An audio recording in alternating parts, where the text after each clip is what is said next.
So Platinum End came out October 8th. I saw a little bit of gas and a little bit of hype around it, so I thought I'd just give my personal thought process.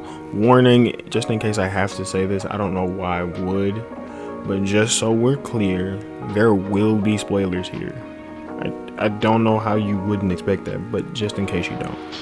The first thing that I really want to give a little attention to that I don't think will be mentioned a lot is the fact that they have really rich scenery.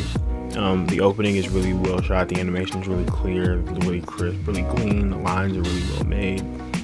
They took the time to make really rich scenes to make the most of certain moments that you share with Mirai, the main character. And I really enjoyed that. I'm glad they took that time. I'm glad they took that extra effort.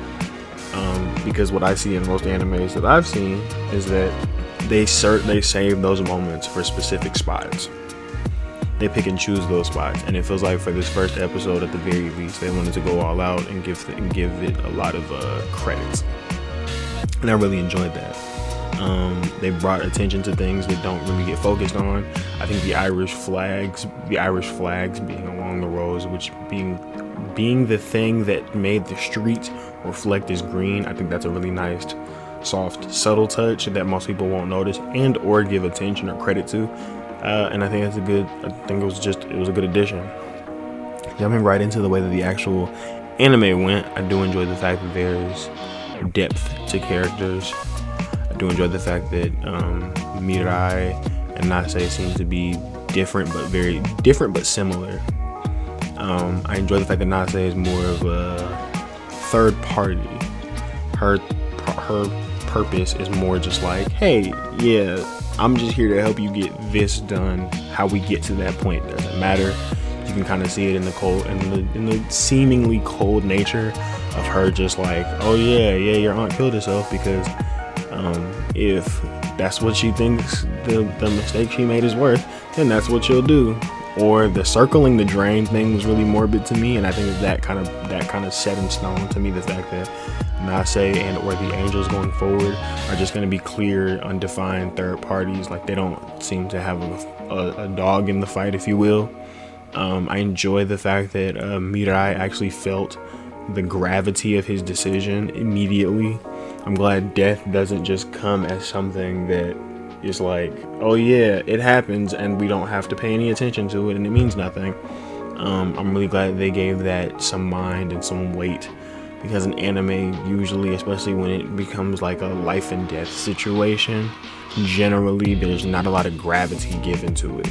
It's just like they kind of count it off as something that happens and there's nothing that you can do about it. But I'm really glad that that was attached. I'm really glad that he found that as the episode progressed, he finally began to understand the gravity of death and what death means in the grand scheme of things.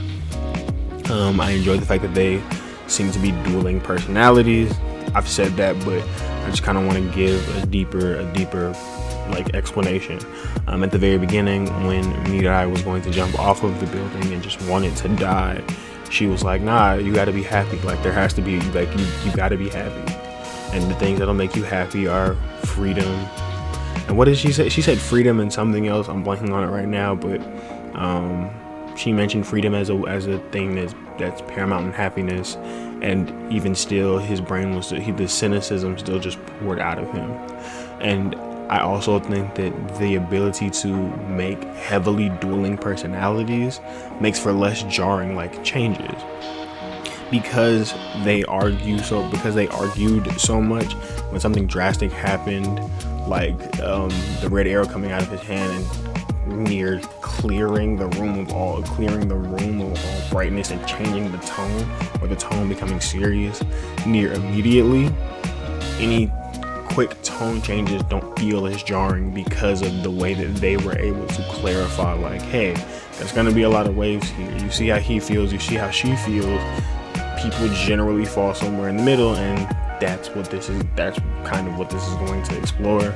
I really enjoyed those things, and I just really enjoyed the tone that they were able to, make. All in all, it's 20 minutes.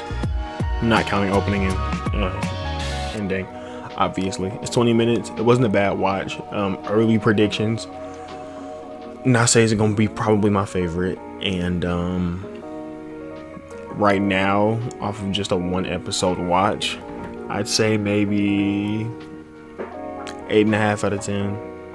8.2, 8.3. I'm not gonna give it a 12 or a 13 or anything wild like that. But, you know, they got their full 24 episode run, it looks like. So, barring something bad happening, we got a full anime to watch. Hope you enjoyed the video. If you did, please consider leaving a like, commenting, and subscribing. See you in the next one.